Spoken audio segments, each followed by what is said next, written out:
जय भोलेनाथ। आप हमारे चैनल पर हर दिन शिव महापुराण कथा सुन रहे हैं, जो कि सावन मास से प्रारंभ की गई थी। मेरी पूरी कोशिश रहेगी कि मैं आपको भाद्रपद महीने के अंत तक पूरा शिव पुराण सुना सकूं। शिव महापुराण में कुल 7 संहिताएं हैं, जिनमें से तीसरी कोटि रुद्र संहिता का रसपान आजकल आप कर रहे हैं, जो कि आज कुछ ही दिनों में समाप्त हो जाएगी। इसके बाद से उमा संहिता प्रारंभ होगा। आप सभी से बस एक अनुरोध है कि प्लीज़, इतनी मेहनत के बाद भी आप में से बहुत से लोग अभी तक इन कथाओं को सुनने के बाद भी वीडियो को लाइक नहीं करते हैं, और ना ही आप में से बहुत सारे लोगों ने चैनल को सब्सक्राइब किया है, जिससे हमारी सारी वीडियोस का नोटिफिकेशन आप तक नहीं पहुंचता है। आप हमारे चैनल पर हर व्रत तिथि और शुभ मुहूर्त के साथ साथ सभी व्रत और कथाओं को भी सुन सकते हैं। उम्मीद करती हूँ आप बाकी वीडियोज़ को भी इसी तरह से प्यार देंगे। इससे पहले के अध्याय में आपने त्र्यंबकेश्वर ज्योतिर्लिंग के प्राकट्य की कथा सुनी थी। अब आप वैद्यनाथ ज्योतिर्लिंग के प्राकट्य की कथा और अन्य ज्योतिर्लिंगों की कथा भी सुनिए। श्री सूत जी कहते हैं, अब मैं वैद्यनाथेश्वर ज्योतिर्लिंग का पापहारी महात्म्य बताऊंगा, ध्यान पूर्वक सुनो। राक्षस राज रावण, जो बड़ा अभिमानी और अपने अहंकार को प्रकट करने वाला था, उत्तम पर्वत कैलाश पर भक्ति भाव से भगवान शिव की आराधना कर रहा था। कुछ समय तक आराधना करने पर जब महादेव प्रसन्न नहीं हुए, तब वह शिवजी की प्रसन्नता के लिए एक दूसरा कठिन तप करने लगा। तब हिमालय ने सिद्धि के स्थानभूत हिमालय पर्वत से दक्षिण वृक्षों से भरे हुए वन में पृथ्वी पर एक बहुत बड़ा गड्ढा खोदकर उसमें अग्नि की स्थापना की, और उसके पास ही भगवान शिव को स्थापित करके हवन आरंभ कर दिया। ग्रीष्म ऋतु में वह 5 अग्नियों के बीच में बैठता, वर्षा ऋतु में खुले मैदान में चबूतरे पर सोता, और शीतकाल में जल के भीतर खड़ा रहता। इस तरह 3 प्रकार से उसकी तपस्या चलती थी। इस रीति से रावण ने बड़ी कठिन तप किया, तो भी दुरात्माओं के लिए, जिनको रिझाना कठिन है, वे परमात्मा महेश्वर उस पर प्रसन्न नहीं हुए। तब महामनस्वी दैत्यराज रावण ने अपना मस्तक काटकर शंकर जी का पूजन आरंभ कर दिया। विधि पूर्वक शिव जी की पूजा करके वह अपना एक एक सिर काटता और भगवान को समर्पित कर देता। इस तरह उसने अपने क्रमशः 9 सिर काट डाले। जब एक ही सिर बाकी रह गया, तब भक्तवत्सल भगवान शंकर संतुष्ट और प्रसन्न होकर वहां उसके सामने प्रकट हो गए। भगवान शिव ने उसके सभी मस्तकों को पूर्ववत निरोग करके उसे उसकी इच्छा के अनुसार अनुपम उत्तम बल प्रदान कर दिया।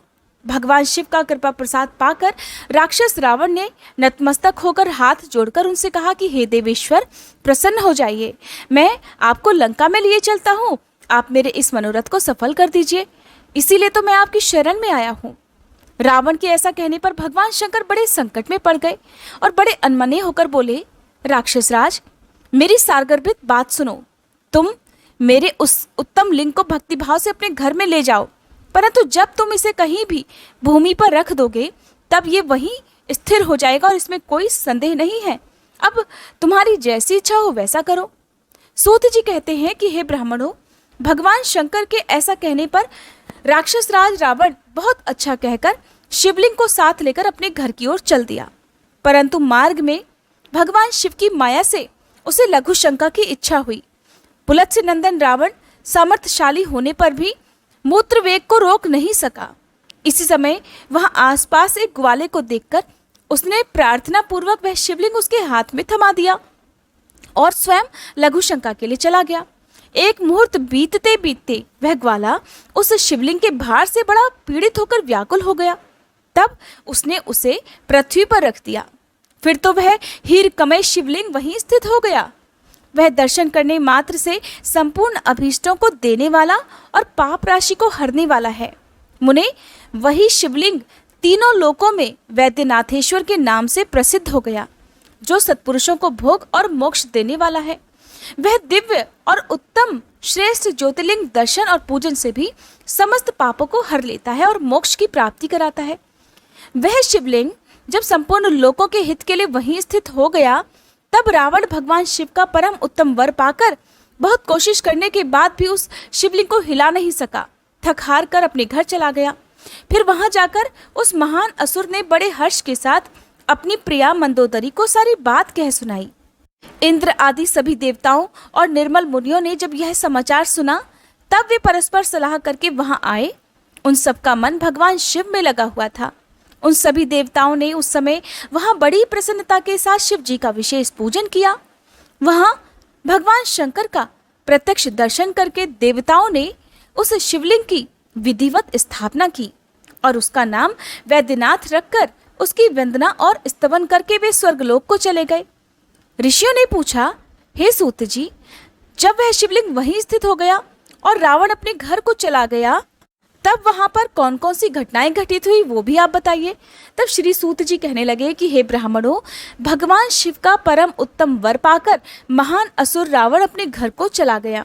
वहां उसने अपनी प्रिया से सारी बात कही और अत्यंत आनंद का अनुभव करने लगा। इधर इस समाचार को सुनकर सभी देवता घबरा गए कि पता नहीं यह देवद्रोही महादुष्ट रावण भगवान शिव के वरदान से बल पाकर अब क्या करेगा। उन्होंने नारद जी को उसके पास भेजा। नारद जी ने जाकर रावण से कहा कि नारायण नारायण, हे रावण, तुम कैलाश पर्वत को उठाओ, तब पता लगेगा कि शिव जी का दिया हुआ वरदान कहाँ तक सफल हुआ है। क्या सचमुच तुम बलशाली हुए हो? रावण को नारद जी की बात सही लगी। तब उसने जाकर कैलाश पर्वत को उखाड़ लिया। इससे सारा कैलाश हिल उठा। तब गिरिजा के कहने से महादेव जी ने रावण को घमंडी समझकर इस प्रकार श्राप दे डाला, रे दुष्ट भक्त दुर्बुद्धि रावण, तू अपने बल पर इतना घमंड मत कर। तेरी इन भुजाओं का घमंड चूर करने वाला वीर पुरुष शीघ्र इस जगत में अवतार लेगा। श्री सूत जी कहते हैं, इस प्रकार वहां जो घटना हुई उसे नारद जी ने सुना। रावण भी बड़े प्रसन्न मन से जैसे आया था ठीक उसी तरह अपने घर को चला गया। इस प्रकार मैंने वैद्यनाथेश्वर का महात्म्य बताया है, जिसे सुनने वाले हर मनुष्यों का पाप भस्म हो जाता है। श्री सूत जी कहते हैं, हे ब्राह्मणों, अब मैं परमात्मा शिव के नागेश नामक परम उत्तम ज्योतिर्लिंग के प्राकट्य का प्रसंग सुनाऊंगा। दारुका नाम से प्रसिद्ध कोई राक्षसी थी, जो पार्वती जी के वरदान से सदा घमंड में भरी रहती थी। अत्यंत बलवान राक्षस दारुक उसका पति था। उसने बहुत से राक्षसों को साथ लेकर वहां सत्पुरुषों का संहार मचा रखा था। वह लोगों के यज्ञ और धर्म का नाश करता फिरता था। पश्चिम समुद्र के तट पर उसका एक वन था, जो संपूर्ण समृद्धियों से भरा रहता था। उस वन का विस्तार सब ओर से 16 योजन था। दारुका अपने विलास के लिए जहां जाती थी, वहीं भूमि, वृक्ष और अन्य सभी उपकरणों से युक्त वह वन भी उसके साथ साथ चला जाता था।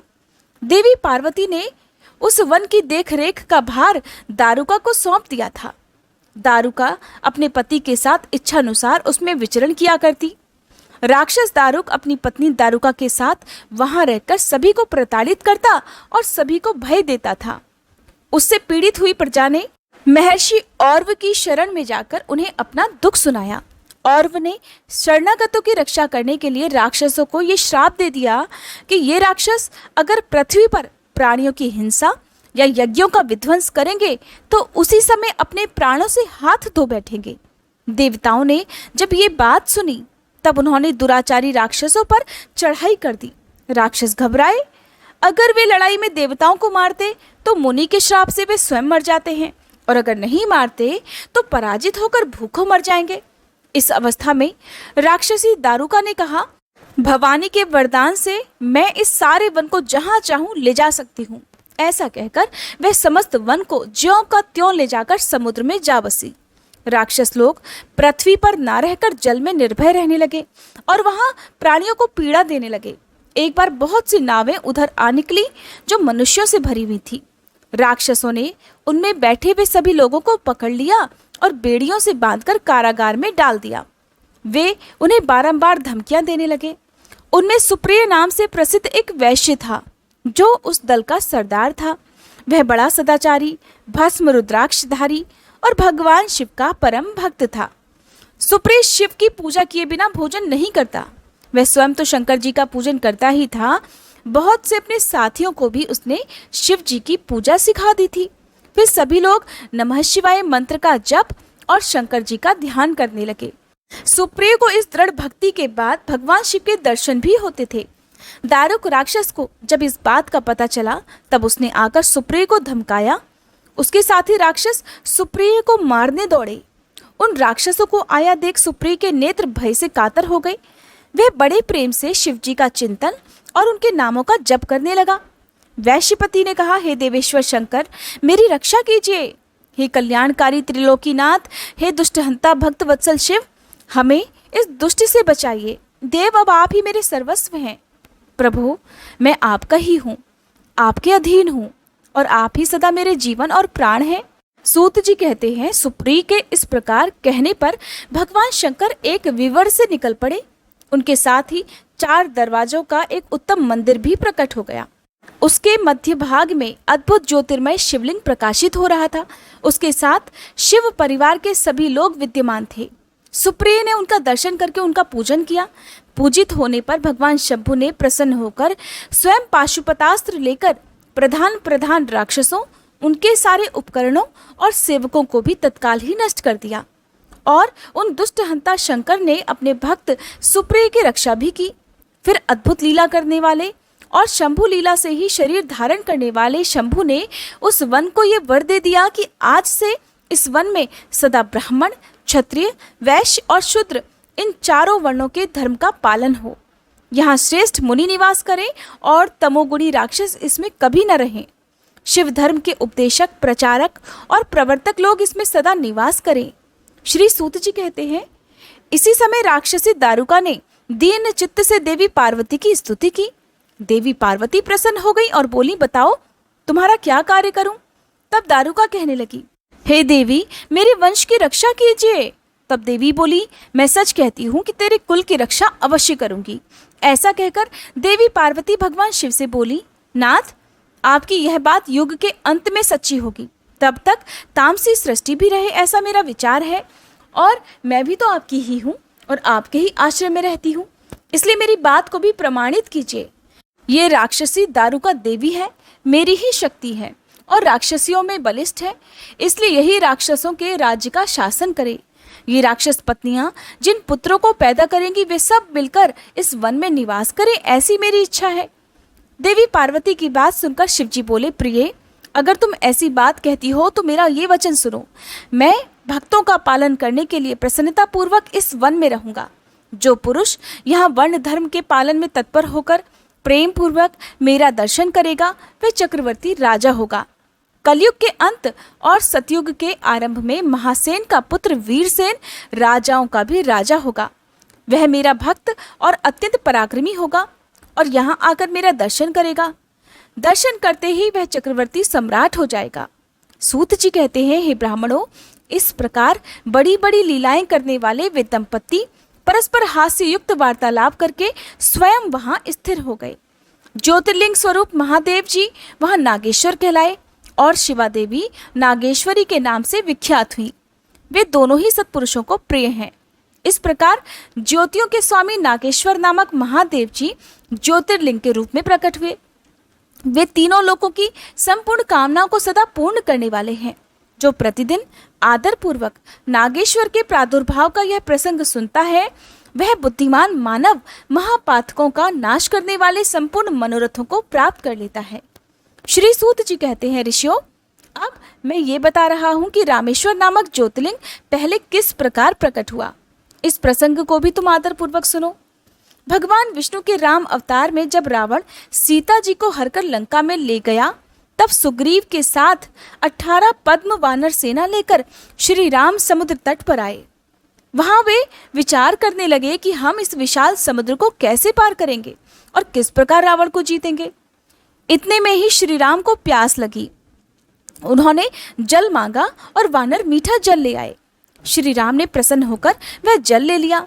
तब तक उन्हें स्मरण हो आया कि मैंने अपने स्वामी भगवान शंकर का दर्शन तो किया ही नहीं, फिर यह जल मैं कैसे ग्रहण कर सकता हूँ। ऐसा कहकर उन्होंने उस जल को नहीं पिया। जल रख देने के बाद रघुनंदन ने पहले पार्थिव पूजन किया। आह्वाहन आदि 16 उपचारों को प्रस्तुत करके विधि पूर्वक बड़े प्रेम से शंकर जी की अर्चना की। प्रणाम तथा दिव्य स्तोत्रों द्वारा यत्न पूर्वक शंकर जी को संतुष्ट करके श्री राम ने भक्तिभाव से उनसे प्रार्थना की। श्री राम बोले, हे उत्तम व्रत का पालन करने वाले मेरे स्वामी देव महेश्वर, आपको मेरी सहायता करनी चाहिए। आपके सहयोग के बिना मेरे कार्य की सिद्धि अत्यंत कठिन है। रावण भी आपका ही भक्त है, वह सबके लिए सर्वथा दुर्जय है, परंतु आपके दिए हुए वरदान से हे प्रभु वह सदा अभिमान में भरा रहता है। वह त्रिभुवन विजयी महावीर है। इधर मैं भी आपका ही दास हूँ, सर्वथा आपके अधीन रहने वाला हूँ। हे सदाशिव, ये विचार कर आपको मेरे प्रति पक्षपात करना चाहिए। सूत जी कहते हैं, इस प्रकार प्रार्थना और बारंबार नमस्कार करके उन्होंने उच्च स्वर से जय शिव शंकर, जय शिव इत्यादि का उद्घोष करते हुए शिव जी का स्तवन किया। फिर उनके मंत्र के जप और ध्यान में तत्पर हो गए। फिर पुनः पूजन करके वे स्वामी के आगे नाचने लगे। उस समय उनका हृदय प्रेम से द्रवित हो रहा था। फिर उन्होंने शिव जी के संतोष के लिए गाल बजाकर अव्यक्त शब्द किया। उस समय भगवान शंकर उन पर बहुत प्रसन्न हुए और वे ज्योतिर्मय महेश्वर वामांग भूता पार्वती और पार्षद गणों के साथ शास्त्रोक्त निर्मल रूप धारण करके तत्काल वहां प्रकट हो गए। श्री राम की भक्ति से संतुष्ट चित्त होकर महेश्वर ने उनसे कहा कि हे श्री राम, तुम्हारा कल्याण हो, वर मांगो। उस समय उनका रूप देखकर वहां उपस्थित हुए सभी लोग पवित्र हो गए। शिव धर्म परायण श्री राम जी ने स्वयं उनका पूजन किया। फिर भली भांति स्तुति और प्रणाम करके उन्होंने भगवान शिव से लंका में रावण के साथ होने वाले युद्ध में अपने लिए विजय की प्रार्थना की। तब राम भक्ति से प्रसन्न हुए महेश्वर ने कहा, महाराज तुम्हारी जय हो। भगवान शिव के दिए हुए विजय सूचक वर और युद्ध की आज्ञा को पाकर श्री राम ने नतमस्तक होकर हाथ जोड़कर उनसे पुनः प्रार्थना की, हे मेरे स्वामी शंकर, अगर आप संतुष्ट हैं तो जगत के लोगों को पवित्र करने तथा दूसरों की भलाई करने के लिए सदा यहाँ निवास कीजिए। सूत जी कहते हैं, श्री राम के ऐसा कहने पर भगवान शिव वहाँ ज्योतिर्लिंग के रूप में स्थित हो गए और तीनों लोकों में रामेश्वर के नाम से उनकी प्रसिद्धि हुई। उनके प्रभाव से ही अपार समुद्र को अनायास पार करके श्री राम ने रावण आदि राक्षसों का शीघ्र ही संहार किया और अपनी प्रिया सीता जी को प्राप्त कर लिया। तब से इस भूतल पर रामेश्वर की अद्भुत महिमा का प्रसार हुआ। भगवान रामेश्वर सदा भोग और मोक्ष देने वाले और भक्तों की हर इच्छा पूर्ण करने वाले हैं। जो दिव्य गंगाजल से रामेश्वर शिव को भक्ति पूर्वक स्नान कराता है वह जीवन मुक्त ही है।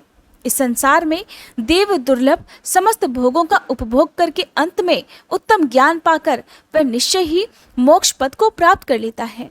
इस प्रकार हे ब्राह्मणों, मैंने तुम लोगों से भगवान शिव के रामेश्वर नामक दिव्य ज्योतिर्लिंग का वर्णन किया, जो अपनी महिमा सुनने वालों के समस्त पापों का अपहरण करने वाला है। अब जानिए घुष्मा की शिव भक्ति से उसके मरे हुए पुत्र का जीवित होना, घुष्मेश्वर शिव का प्रादुर्भाव और उसकी महिमा का वर्णन। श्री सूत जी कहते हैं, हे ब्राह्मणों, अब मैं घुष्मेश नामक ज्योतिर्लिंग के प्रादुर्भाव का और उसके महात्म्य का वर्णन करूंगा। मुनिवरों, ध्यान पूर्वक सुनो। दक्षिण दिशा में एक श्रेष्ठ पर्वत है जिसका नाम देवगिरी है। वह देखने में अद्भुत और नित्य परम शोभा से संपन्न है। उसी के निकट कोई भरद्वाज कुल में उत्पन्न सुधर्मा नामक ब्रह्मवेत्ता ब्राह्मण रहा करते थे। उनकी प्रिय पत्नी का नाम सुदेहा था। वह सदा शिव धर्म के पालन में लीन रहती थी, घर के कामकाज में भी कुशल थी और सदा अपने पति की सेवा में लगी रहती थी। द्विश्रेष्ठ सुधर्मा भी देवताओं और अतिथियों के पूजक थे। वे वेद वर्णित मार्ग पर चलते और नित्य अग्निहोत्र किया करते। तीनों काल की संध्या करने से अर्थात सुबह, दोपहर और शाम की संध्या पूजा करने से उनकी कांति सूर्य के समान उद्दीप्त थी।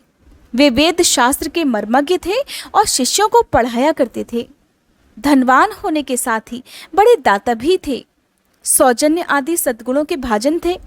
शिव संबंधी पूजन आदि कार्य में सदा लीन रहते। वे स्वयं तो शिव भक्त थे ही, शिव भक्तों से भी बड़ा प्रेम किया करते थे। शिव भक्तों को भी वे बहुत प्रिय थे। ये सब होने पर भी उनका पुत्र नहीं था। इससे ब्राह्मण को तो दुख नहीं होता था, परंतु उनकी पत्नी बहुत दुखी रहती थी। पड़ोसी और दूसरे लोग भी उसे ताना मारा करते। वे पति से बार बार पुत्र के लिए प्रार्थना करती और पति उन्हें ज्ञानोपदेश देकर समझाते थे, परंतु उनका मन नहीं मानता था। आखिरकार ब्राह्मण ने कुछ उपाय भी किया, परंतु वह सफल नहीं हुआ। तब ब्राह्मणी ने अत्यंत दुखी होकर बहुत हठ करके अपनी बहन घुष्मा से पति का दूसरा विवाह करा दिया। विवाह से पहले सुधर्मा ने उसे बहुत समझाया कि इस समय तो तुम बहन से प्यार कर रही हो, परंतु जब इसके पुत्र हो जाएगा तब तुम इसी से ईर्ष्या करने लगोगी। तब उसने वचन दिया कि मैं अपनी बहन से कभी भी ईर्ष्या नहीं करूंगी। विवाह हो जाने पर घुष्मा दासी की तरह बड़ी बहन की सेवा करने लगी। सुदेहा भी उसे बहुत प्यार करती थी। घुष्मा अपनी शिवभक्ता बहन की आज्ञा से नित्य 101 पार्थिव शिवलिंग बनाकर विधि पूर्वक पूजा करने लगी। पूजा करके वह निकटवर्ती तालाब में उनका विसर्जन कर देती। शंकर जी की कृपा से उसके एक सुंदर, सौभाग्यवान और सद्गुण संपन्न पुत्र हुआ। घुष्मा का कुछ मान बढ़ा। इससे सुदेहा के मन में अब ईर्ष्या पैदा होने लगी। समय पर उस पुत्र का विवाह हुआ। पुत्र वधू घर में आ गई। अब तो वह और भी जलने लगी। उसकी बुद्धि भ्रष्ट हो गई और एक दिन उसने रात में सोते हुए पुत्र को छुरे से उसके शरीर के टुकड़े टुकड़े करके मार डाला और कटे हुए अंगों को उसी तालाब में ले जाकर डाल दिया जहां घुष्मा प्रतिदिन पार्थिव लिंगों का विसर्जन करती थी। पुत्र के अंगों को उस तालाब में फेंककर वह लौट आई और घर में सुखपूर्वक सो गई। घुष्मा सवेरे उठकर प्रतिदिन का पूजन आदि कर्म करने लगी। श्रेष्ठ ब्राह्मण सुधर्मा स्वयं भी नित्य कर्म में लग गए। इसी समय उनकी ज्येष्ठ पत्नी सुदेहा भी उठी और बड़े आनंद से घर के कामकाज करने लगी। उसने ऐसा दर्शाया मानो कुछ हुआ ही ना हो, क्योंकि उसके हृदय में पहले जो ईर्ष्या की अग्नि जला करती वह अब बुझ गई थी। प्रातःकाल जब बहू ने उठकर पति की शैया को देखा तो वह खून से भीगी हुई दिखाई दी। उस पर शरीर के कुछ टुकड़े भी दिखाई दिए। इससे उसे बड़ा दुख हुआ। उसने अपनी सास घुष्मा के पास जाकर निवेदन किया कि उत्तम व्रत का पालन करने वाली हे माते, आपके पुत्र कहाँ चले गए? उनकी शैया रक्त से भीगी हुई है और उस पर शरीर के कुछ टुकड़े भी दिखाई दे रहे हैं। हाय, मैं मारी गई। किसने ये दुष्कर्म किया होगा?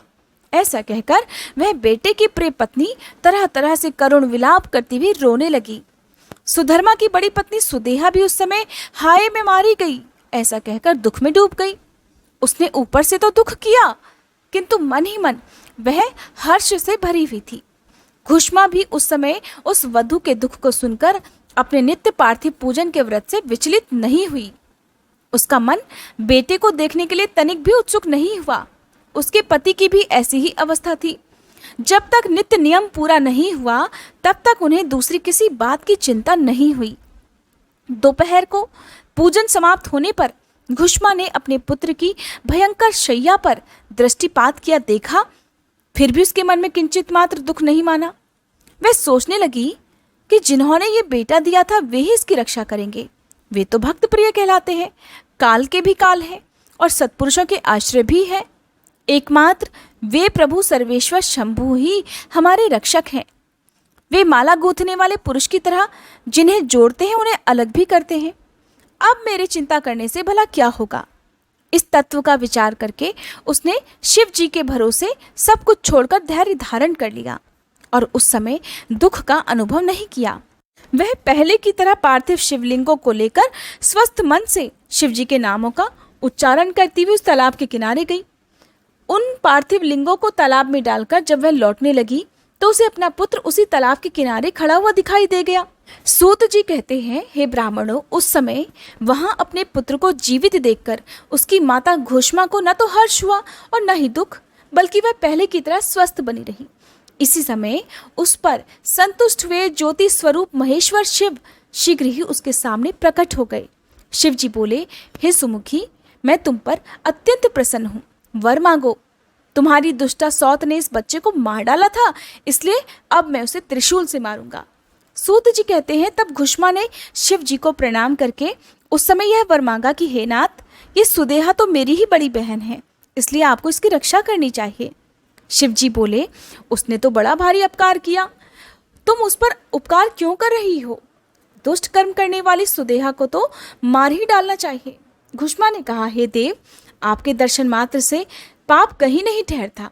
इस समय आपका दर्शन करके उसका पाप भी भस्म हो जाए। जो अपकार करने वालों पर भी उपकार करता है उसके दर्शन मात्र से तो पाप बहुत दूर भाग जाता है। प्रभु, ये अद्भुत भगवत वाक्य मैंने सुन रखा है, इसलिए हे सदाशिव, जिसने ऐसा कुकर्म किया है वही करे, मैं ऐसा क्यों करूं? मुझे तो बुरा करने वाले का भी भला ही करना है। सूत जी कहते हैं, घुष्मा के ऐसा कहने पर दया सिंधु भक्त वत्सल महेश्वर और भी प्रसन्न हुए और इस प्रकार बोले कि घुष्मे, तुम कोई और भी वर मांगो, मैं तुम्हारे लिए हितकर वर अवश्य दूंगा, क्योंकि तुम्हारी इस भक्ति से और विकार शून्य स्वभाव से मैं अत्यंत प्रसन्न हूँ। भगवान शिव की बात सुनकर घुष्मा बोली कि प्रभु, यदि आप वर देना चाहते हैं तो लोगों की रक्षा करने के लिए सदा यहाँ निवास कीजिए और मेरे नाम से ही आपकी ख्याति हो। तब महेश्वर शिव ने अत्यंत प्रसन्न होकर कहा, मैं तुम्हारे ही नाम से घुश्मेश्वर कहलाता हुआ सदा यहाँ निवास करूंगा और सबके लिए सुखदायक भी होऊंगा।